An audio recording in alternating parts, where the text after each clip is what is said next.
Assalamualaikum and greetings everyone. This is not our video lecture slides, rather this is our revision video, and hopefully for the next 50 to 1 hour you will be able to understand better the critical concepts that you have learned for this semester. So basically I have prepared this on Padlet. So what will happen is that we have the notes, or rather the critical concepts, arranged in this way. And after this I'm going to share with you the video, the link to the video, as well as the PDF version of all this. So let us begin, inshallah. So this is our course, LLS3323 Culture and Development. And as you know that we have actually two big components or critical concepts altogether. We have culture and then we have development. So let's have a look at culture. So basically culture, the way of life. So let's see whether I'm able to enlarge this. No, I'm not able to do that. But basically here, culture is the way of life, which includes costumes, rituals, practices, languages, buildings, food, whatever that you can see around you. It is the way of life for a group of people, basically. So that's culture. And the first things, among the three things, the first three things that we'll learn, critical concept, is the first one, cultural determinism, second one, relativism, and the third one, ethnocentrism. So let's have a look at cultural determinism here. Basically, your behaviors or actions are dictated by whatever that have happened in the past, had happened or has happened in the past. Now, basically, if let's say there's a same or similar situation today, but you have also experienced it in the past, that is cultural determinism, because you will be able to expect, or you'll be able to predict the outcome of that action or situation or behavior. For example, if you go to a birthday party, you expect or you anticipate that there's going to be a cake, a birthday cake, for example. So that's cultural determinism. Everything is about past actions, behaviors, or situations that are similar to today, that you can predict the outcome or whatever is going to happen in similar events today, or behaviors or actions today. Moving on to cultural relativism. So what does it mean by cultural relativism? Basically, you must not judge other cultures based on your own culture. So basically, you avoid from actually judging. If you look at something and then you have to stop saying that, oh, that is so awkward, that is so strange, because it's not similar to your culture. No, you can't do that. So cultural relativism is basically when you actually stop yourself from judging other people based on your own culture. For example, if you go to a certain village and the practice in the village is actually to kill animals, and then you say, ew, that is so gross, or oh, that is so not civilized. You cannot say that to the person or to the host of the village that you actually went to, because that will make you not sensitive to their own practices. So basically, if you keep to yourself, you just do it in your heart, that would be relativism. But if you start to say to the other person, hey, what you did just now was wrong, then you become ethnocentrist. So what is cultural ethnocentrism? Basically, you feel that your culture is superior than the other cultures, or you feel that your culture is better than the other cultures. So the difference between relativism and ethnocentrism is that relativism, you do not judge. If you have something that you are not happy with, you just keep it to yourself. But if you are not happy and you start to say out loud, you start to influence other people to talk about it, then that is cultural ethnocentrism. There are three characteristics of cultural ethnocentrism. The first one, cultural ethnocentrism contributes to social solidarity. What does it mean by this? Simply because you click together among the members of your culture, so that's why it creates social solidarity, what we call as sense of belonging or togetherness. The second characteristic of cultural ethnocentrism is familiar expectations amongst members. For example, I'm in group A and we have my friend also from group A.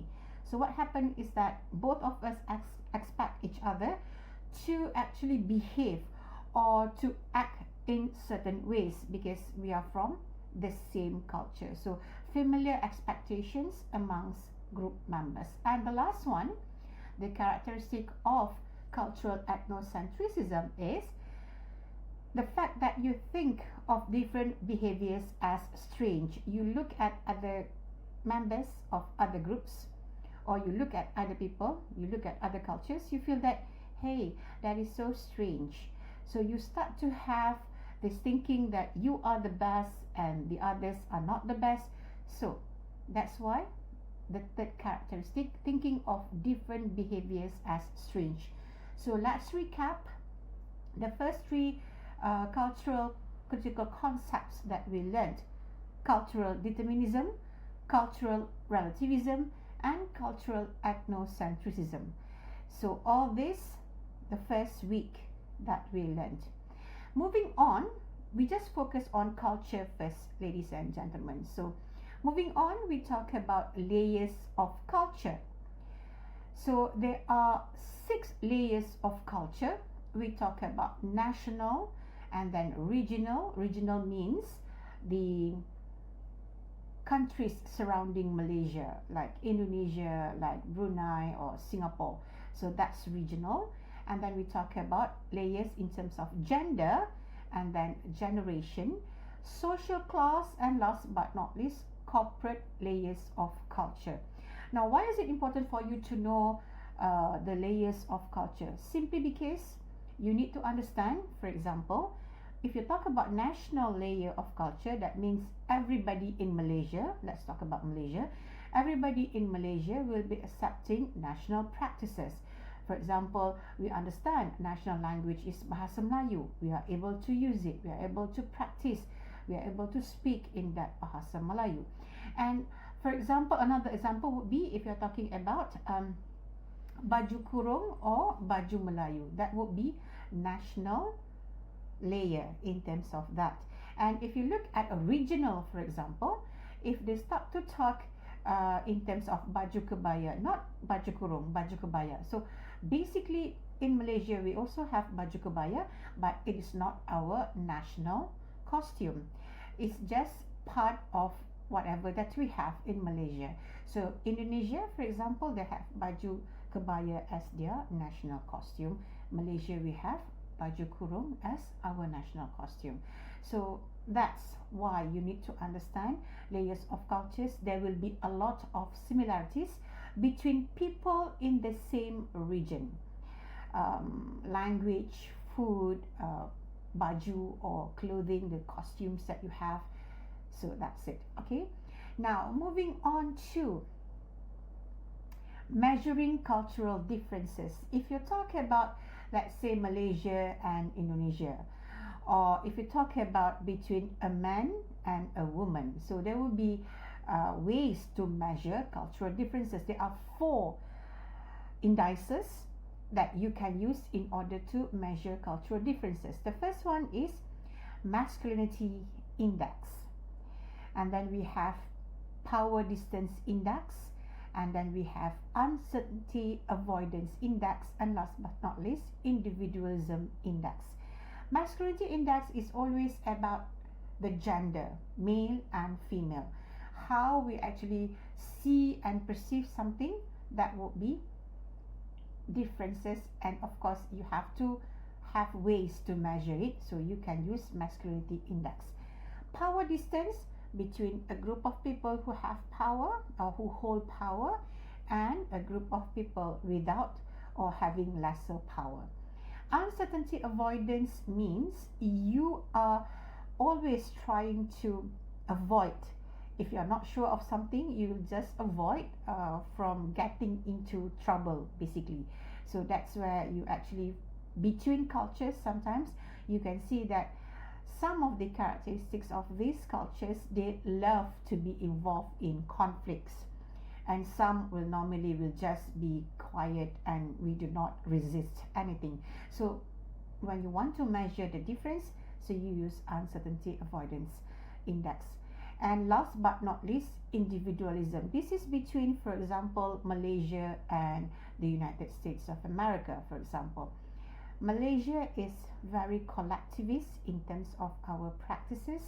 We always ask for opinions from our elderly in comparison to people or children or teenagers from the United States of America. They are very individualistic, they are very independent.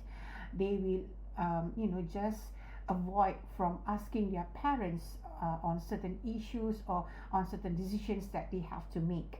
So that's measuring cultural differences. So let's have a look at, in order to avoid misunderstanding. So we have keys to understanding. We have 3, and this must be arranged in order. Basically, the first thing that you must have, the key, is respect.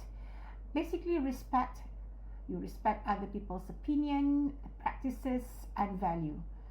And you have this level of admiration for that particular person. So you respect that person.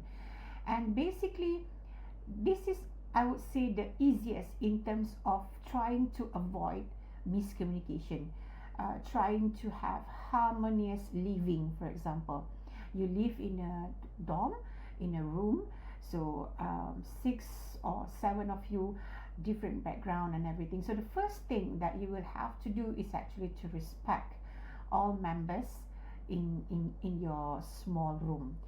And the second one after respect would be tolerance. Tolerance is the act of giving and taking. You give something and you take something. So for example, in a situation in your room, your dorm, so let's say we have students who love to have lights even after 12 midnight. Some students cannot sleep with lights on.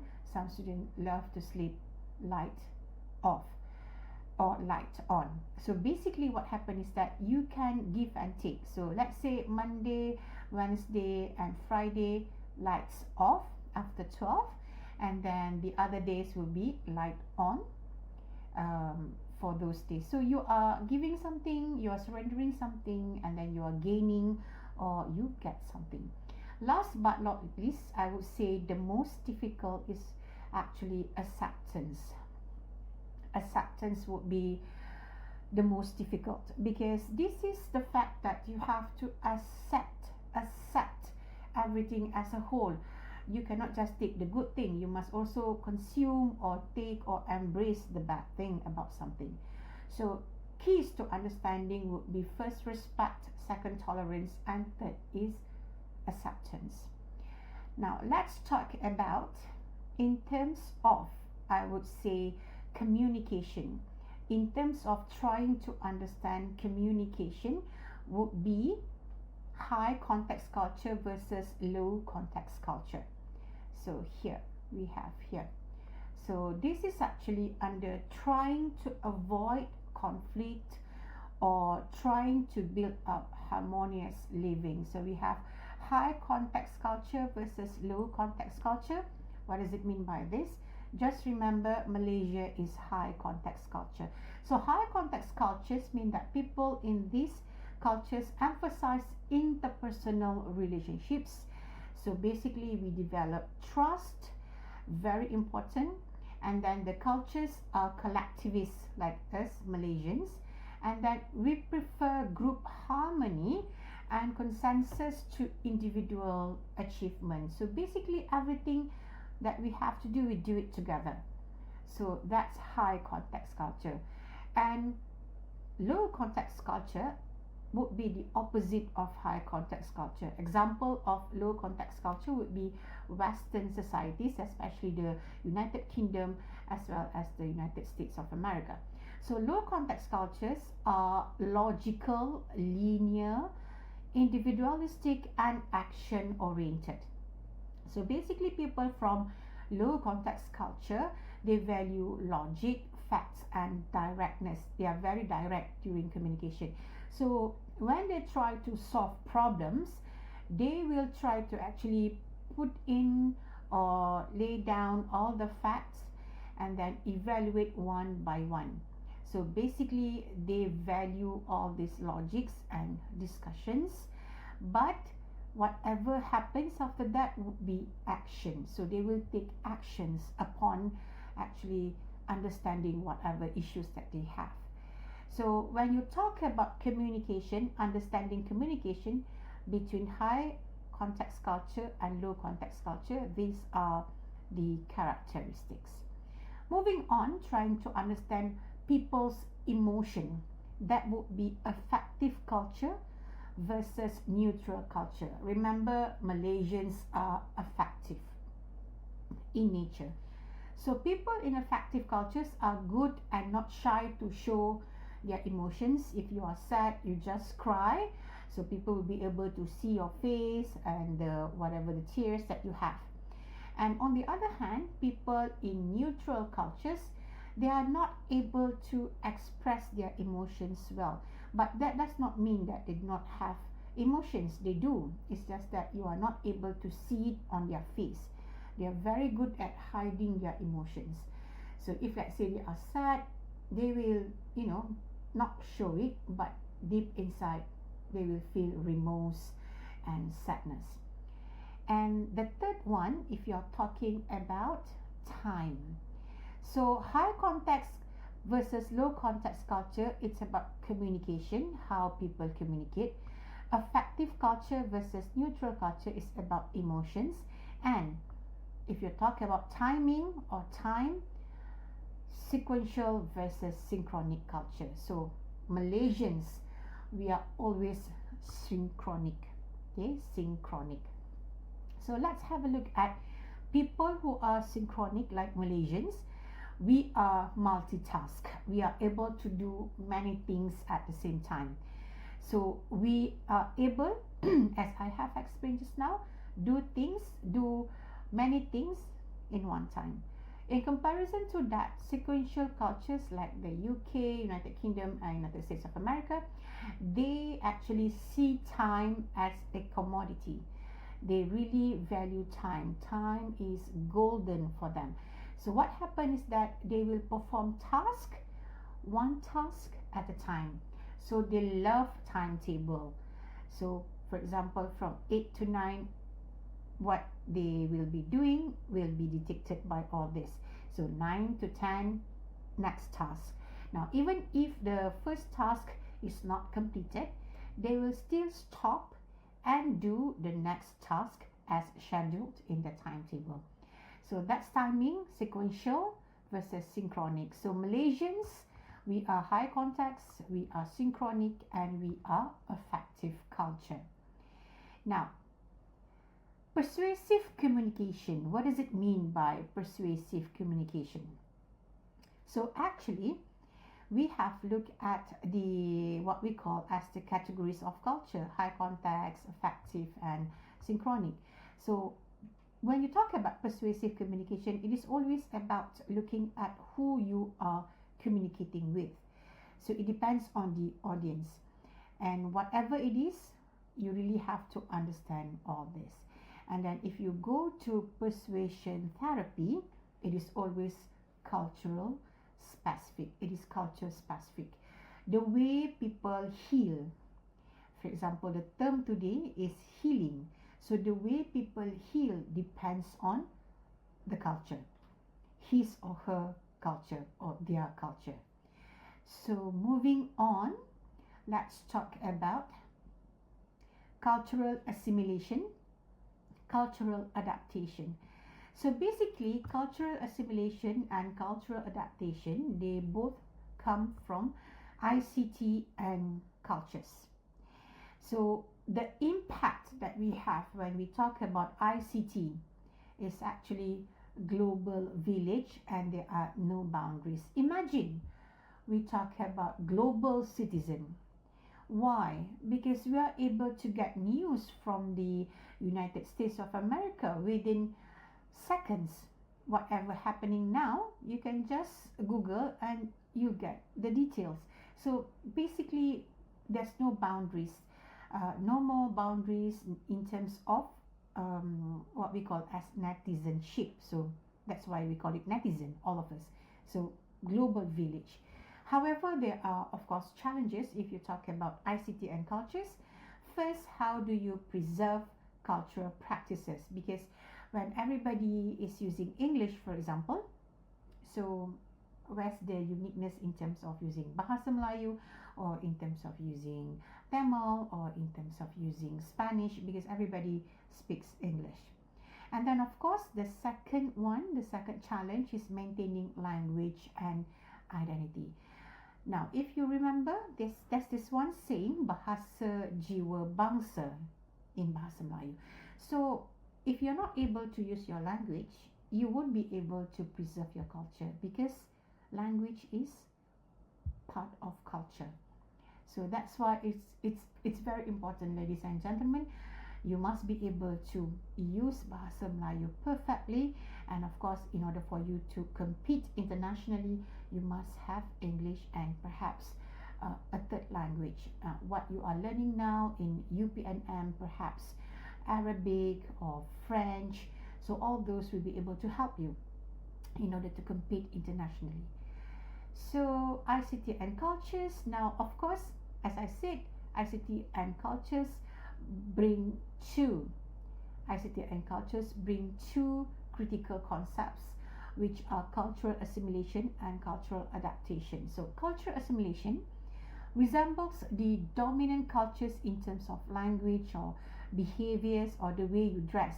So in a short period of time, and also can be a long period of time. So in terms of timing, it can be short and it can be long. On the other hand, cultural adaptation, you become part of the new culture, and it is a longer process to achieve this cultural adaptation. So let's have a look at, this is actually the last topic of the semester, but because it's under culture, we are going to look at this first. So we have tangible versus intangible cultures. Tangible cultures are cultures that you can see and touch. There are two categories: movable cultures, basically things that you can move, like books, your costumes, so all those movable, and immovable cultures, buildings, for example, you cannot move a building, so that is tangible cultures. You can see, you can touch. And the second one is intangible cultures, where you can see sometimes, and you can experience and feel, but you cannot touch. So for example, you look at a ceremony, let's say a wedding ceremony. The items used during the ceremony, that is tangible cultures, you can touch. But the feeling of that ceremony, you cannot touch the feeling. You just feel it, you can see it, but the concept itself, the cultural practice itself of the wedding ceremony, you cannot touch. So that's intangible culture. And ladies and gentlemen, both tangibles and intangible cultures give identity and mark groups of people. So it's a way of showing a sense of belonging, a sense of togetherness. So basically, that's all in terms of the critical concepts under culture. So let's check. We have talked about all this. Let's see whether we have missed anything. Oh, one more.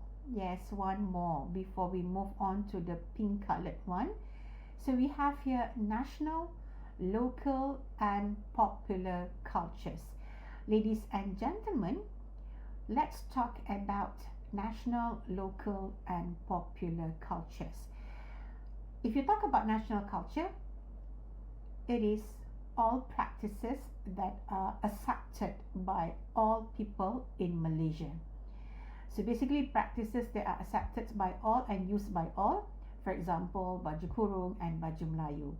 Or if you're talking about food, that would be nasi lemak, that would be dim sum, as well as roti canai. If you talk about language, that would be bahasa Melayu. If you talk about a flower, that would be bunga raya. So that is national culture. So national culture is actually coming from this national cultural policy. We'll talk about national cultural policy after this, okay? That will be the last one. What about local culture? Local culture practices in a particular culture or community only. For example, sari only worn by Indian ladies.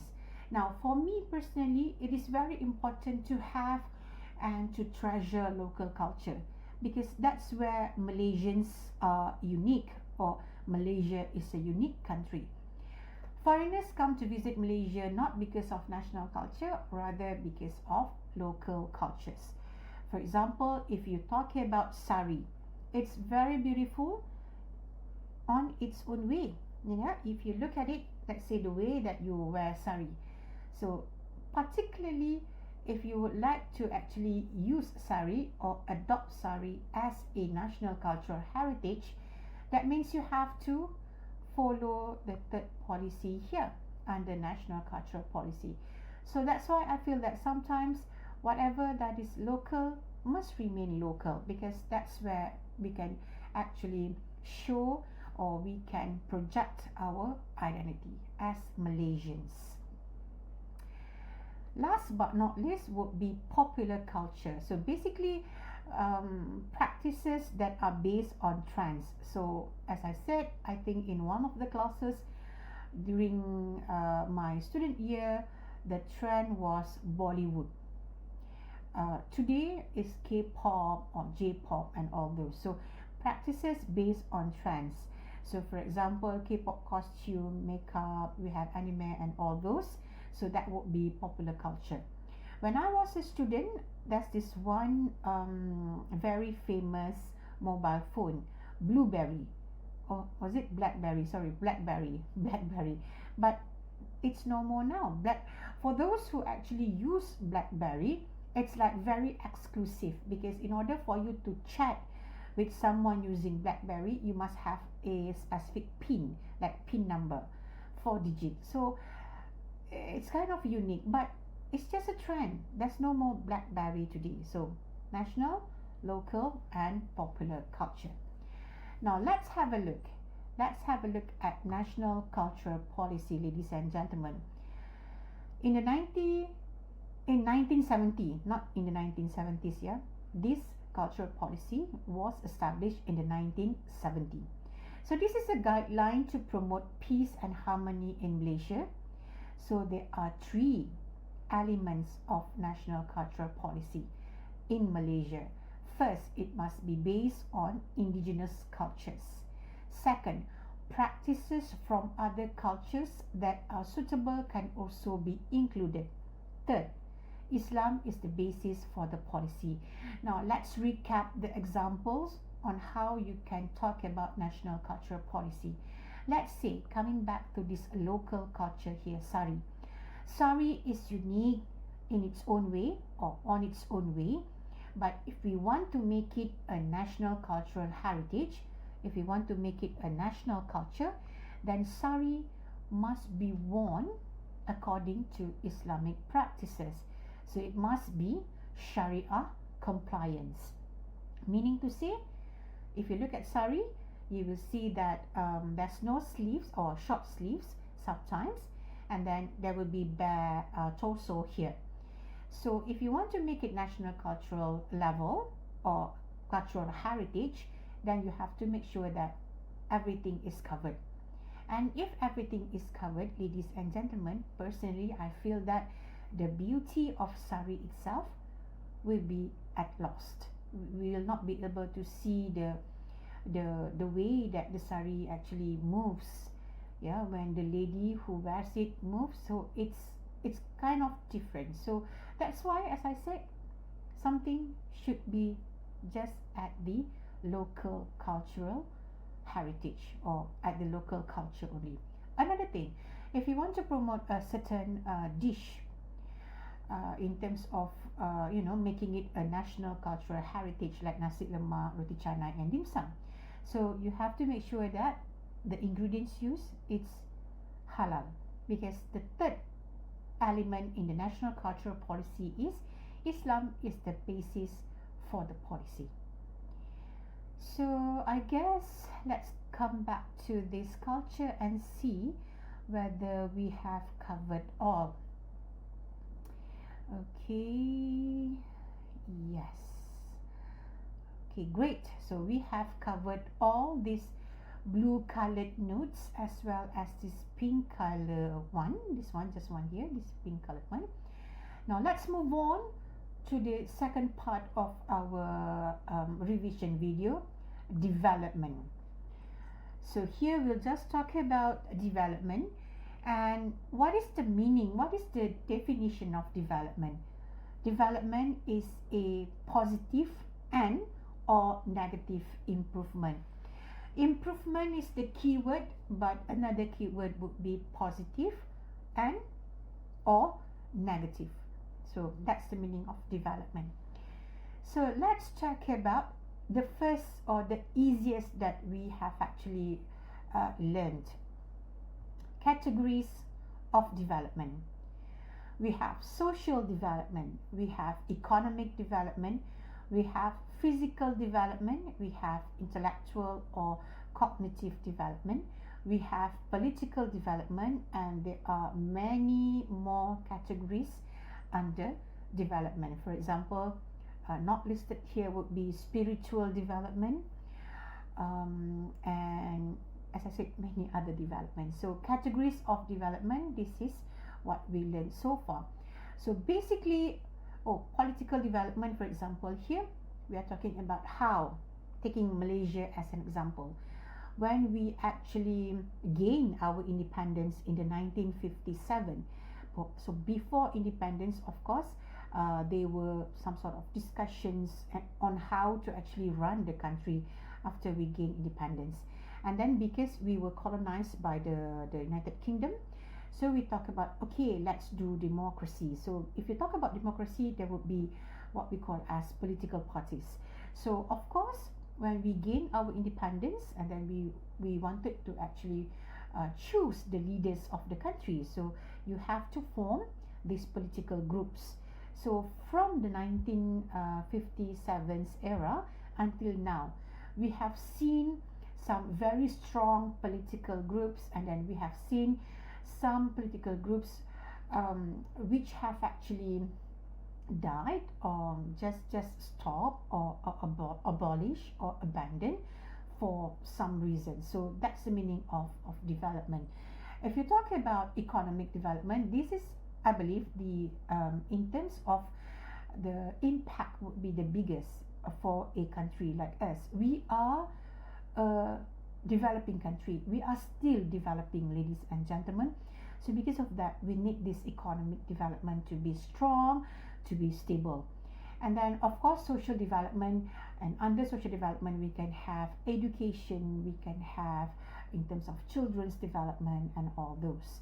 So number 4, we talk about intellectual cognitive development. This is where you go to schools, for example, from your age of 6 or 7 years old, you attended schools, and then now you are 20 years old, 21 years old, or 19 years old. So you are developing your cognitive ability.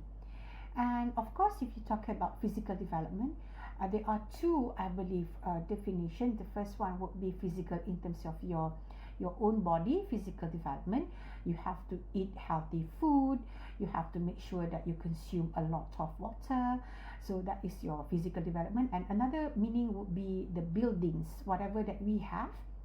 For example, in the past, we only have wooden houses, but now we have brick houses, for example, or glass houses we have nowadays. So yeah, that would be physical development. So that categories of development. That's what we label as categories of development. And then let's talk about the types of development. We have two, ladies and gentlemen, we have two types of development. The first one is development as process. So what does it mean? The definition of development as process is you create something new or modify or destroy old ones. So this is the definition of development as process. And under this first type, we have two subtypes. Development as easy, definition from zero to something, and for example, from not having a phone to having a landline phone. And the second subcategory, or sorry, subtype, not category, ladies and gentlemen, my mistake. The second subtype of the first type would be development as modernity. The definition is from something to better. For example, from having a landline telephone to mobile phones. So basically, development as process. It is a long period of time. If you talk about development as process, it will take time to develop something. For example, it will take time to build a house. It's not just a one-day building or one-day process. Or it takes time.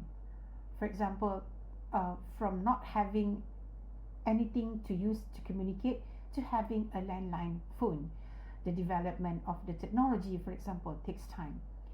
So the first type of development would be development as process, and there are two subtypes, development as easy and development as modernity.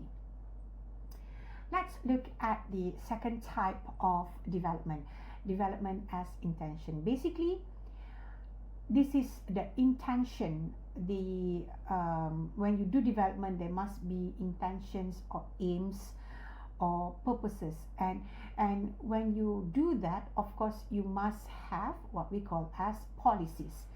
So development as intention is about looking at the purposes, looking at the objectives in order to have the policies in order to do this development. So basically, there are three subtypes of development as intention.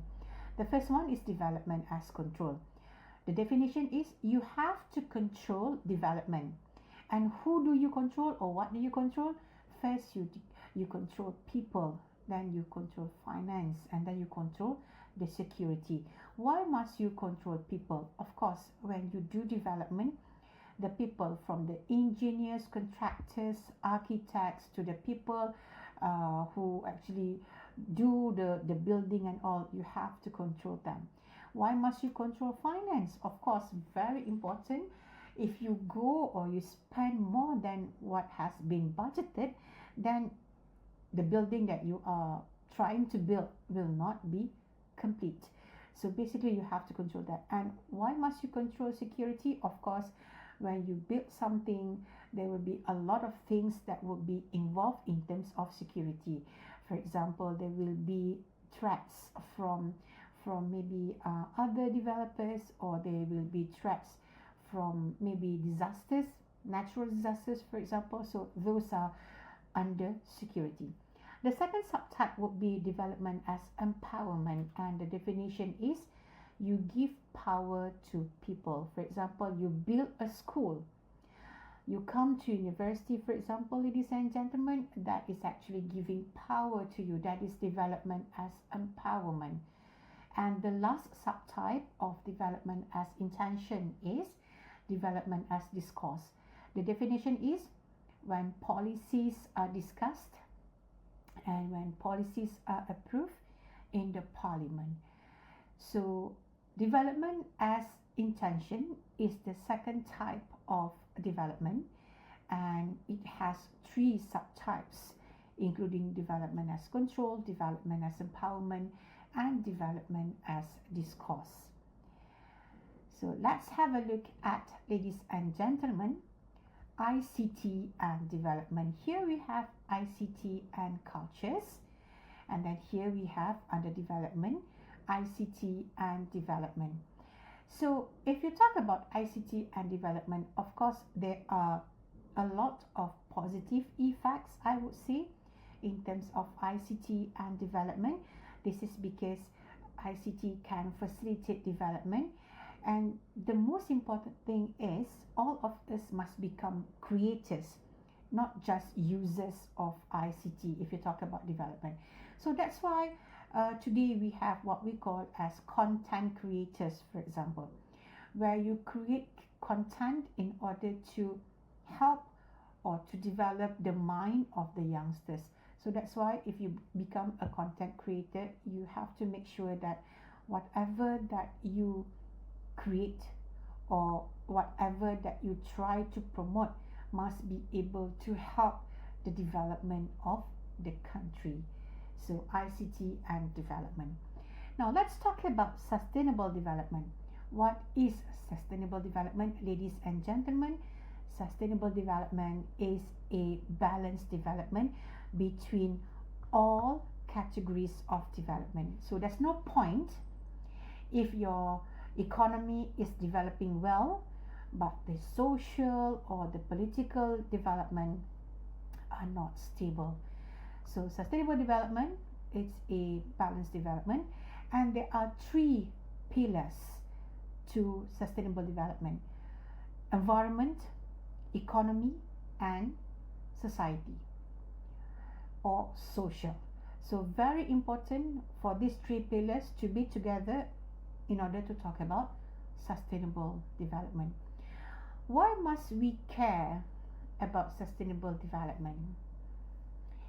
If you think about it, let's say today, you see that, don't go too far, just look around you. So maybe when you were a child, the area next to your house was full with greeneries. Maybe it's a forest, or maybe it's a jungle. And then now you are now 19 years old or 20 years old, 21 years old. You look to the next of your house, you see there's no more jungle or forest. There's maybe a factory, for example. So you must know about sustainable development because the greenery, the forest or the jungle provides oxygen for the people surrounding the area. So that's the simple logic. And if you cannot control the development, then you will actually lose the earth. It is as simple as that. So that's why people now are talking about sustainable development. People now are talking about how can we actually ensure that the next generation or future generation will be able to see the kind of environment that we have today. We have to make sure that our future generation must be able to see or to identify, let's say, pokok jati, or our future generation must be able to see this river, for example. So that is, in terms of the future sustainable development, it's a balanced development. And remember, three pillars: environment, economy, and society or social. Now let's move on to communication and development. Communication and development. So when you talk about developing understanding, you must always look at communication without misunderstanding. In our life, always we misunderstand something. Always we feel that hey, I don't understand this, I don't like this, but you never talk about it. So you just assume, you just feel that, oh, this is, it's okay if I don't say anything. So basically, ladies and gentlemen, when you want to develop understanding, you must avoid misunderstanding. Okay, if you want to have a successful communication, you must avoid misunderstanding. And the next thing that you have to understand is communication is culturally biased. The way that we talk influenced by our culture. And next, communication is to ensure all types of development happen. You communicate in order to build a house. You communicate in order to understand your lessons in our classroom. So communication does all this to help develop everything. Now let's talk about trends.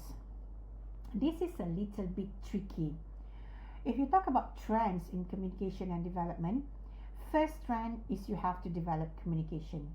And then after that, the skills are needed for successful people. When you have developed communication, that means you have the skills to become successful people. And these skills will actually help you to communicate better in communication. So these are the three trends: developing communication, skills are needed for successful people, and skills for communication and to communicate.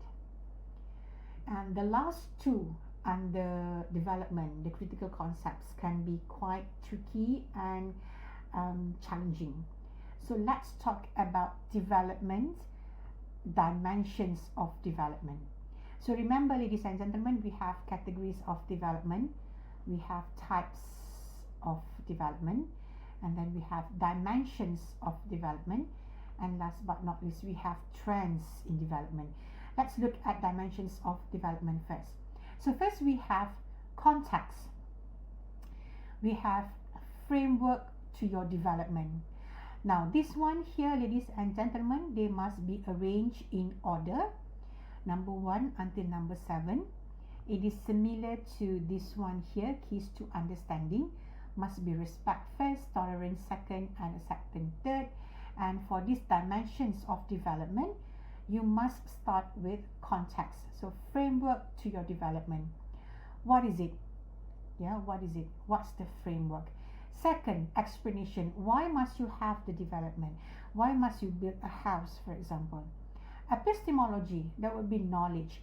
Knowledge of building your house, for example. What kind of house you want to build? How big that you want your house to be. So all those. And then the fourth one would be methodology, ways to develop.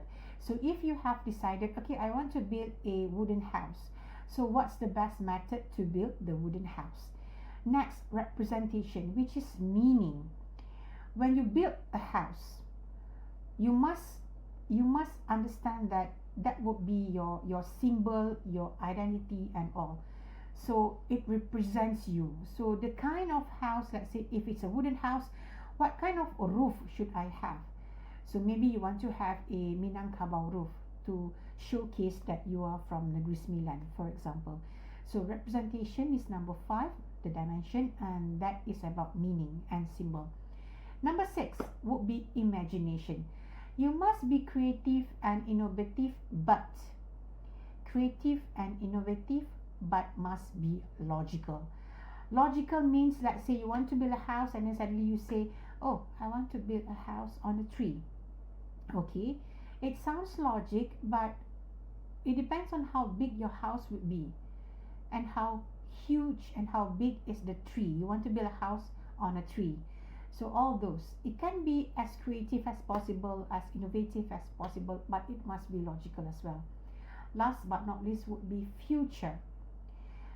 What does it mean by future? Sustainable development. You don't want to build a house today, your house completes today, and then tomorrow it collapses. So you have to think of the future in terms of sustainable developments, in terms of how your house balances all the categories of development. So you have a house, for example, built in a certain area.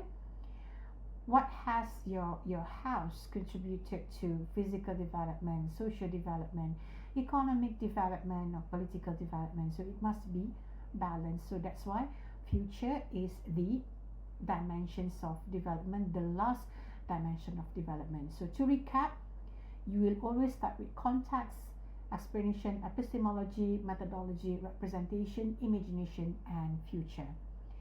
So ladies and gentlemen, last but not least, we have trends in development. So it's always about before the 1990s, we have one group, and then we have after the 1990s, we have another group. Okay, so this one, they are not in order. That means you can choose to explain from the easiest to the most difficult, or depending on the questions that you will have. So singular is before the 1990s, and plural would be after the 1990s. Eurocentrism would be before the 1990s, and polycentrism after the 1990s. Generalizing would be before the 1990s, and differentiating would be after the 1990s. Macrostructure would be before the 1990s, and agency or actor orientation would be after the 1990s. Determinism would be before the 1990s, and contingency would be after the 1990s. And last but not least, structuralism would be before the 1990s, and constructivism after the 1990s. Now, what's the significance before and after the 1990s? We have to go back to the story of USSR. So when USSR, or today is known as the Russian Federation, it's one huge country. So everything is considered one. The way that they actually develop everything would be one way, one methodology, one representation, one culture, one rule, one policy, for example. So that's why if you look at singular, let's say one rule. And then after the 1990s, USSR actually gave independence to 14 countries, smaller countries such as Georgia and all those. So what happens that from one divided into, several countries, so it becomes plural. So that's why we have now, for example, if you talk about language, in Russia itself, it's Russian, and in the countries that gain independence after the 1990s, they come back to their own mother tongue, or to their own native language. But they still have Russian as one of the languages, but it's not, or no longer, the official language. So that's the meaning of after the 1990s, before and after the 1990s. So if you look here, singular, Eurocentrism, generalizing, macrostructure, determinism, and structuralism, they are all under before the 1990s. And plural, polycentrism, differentiating, agency or actor orientation. Agency means independence, yeah.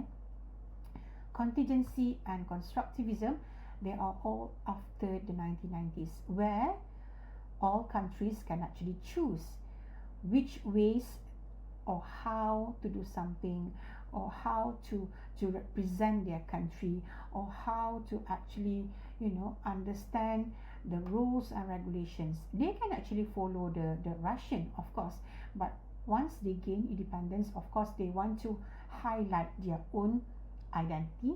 So that's why the regulations, the policies will be more than just one. So they no longer look at Russia as the mother. They now become independent countries. So I guess, ladies and gentlemen, let's see whether we have covered all. Type, categories. Okay. Now, if let's say there are questions about what's the link between social development and economic development. So of course you have to talk about they are categories of development, and social development, they look at certain things. Economic development, they look at certain things. Always remember, ladies and gentlemen, when you want to answer questions, first you must look at the question and what the question is asking you to do. Second, please look at the marks given. Okay, the marks will actually determine the length of your answer. And third, always answer this way. first, give definition. Second, give explanation. And third, give examples. Now, the second part, give explanation, this is how or where you actually answer questions such as what are the similarities.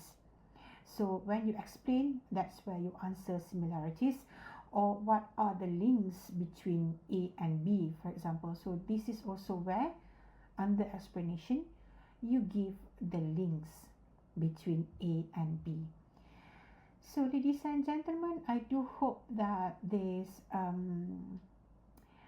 revision video has helped you or will be able to help you. Take your time, you can stop, you can pause in order to understand better. And please use the notes that I'm going to share with you as well, so that you can have a better understanding of this revision video. So that's all, ladies and gentlemen. Thank you very much for your time, and hopefully all of you will excel at the final examination, and of course will excel in all your future endeavors. Thank you very much. Assalamualaikum and greetings to all once again. Bye.